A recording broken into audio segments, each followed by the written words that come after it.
Hi friends, అందరికీ నమస్కారం. Friends, ఇప్పుడైందిన వార్త, కూలిపోయిన మరో విమానం, భారీగా మృతులు. అసలు ఏం జరిగింది, ఏంటి వివరాలు తెలుసుకుందాం. వీడియో పూర్తిగా చూడండి, అలాగే తప్పకుండా లైక్ చేయండి. మరిన్ని అప్డేట్స్ కోసం ఛానల్ని సబ్స్క్రైబ్ చేసుకోండి. ప్రభుత్వం నుంచి వచ్చే ముఖ్యమైన అప్డేట్స్ అన్నీ కూడా ఎప్పటికప్పుడు మన ఛానల్ ద్వారా మీకు ముందుగానే తెలియచేయడం జరుగుతుంది. ఇంకా వివరాల్లోకి అయితే వెళ్ళిపోతాము.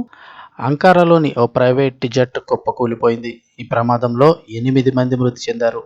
మృతుల్లో లిబియా సైన్యాధ్యక్షుడు అలీ ఉన్నారు. ఈ ఘటనలో సైన్యాధ్యక్షుడితో పాటు 4 అధికారులు, అలాగే మరో 3 సిబ్బంది కూడా ప్రాణాలు కోల్పోయారు.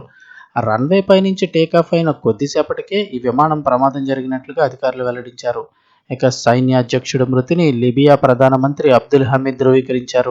అసలు ఏం జరిగింది చూస్తే, స్థానిక కాలమానం ప్రకారం మంగళవారం నాడు రాత్రి ఆలీతో పాటు ఈ యొక్క లిబియా సైన్యాధ్యక్షుడు ఎవరైతే ఉన్నారో ఆలీతో పాటు మరో 4 అధికారులతో కలిసి ఫాల్కన్ 50 ఈ విమానం అంకారా ఎయిర్పోర్ట్లోంచి అయితే బయలుదేరింది.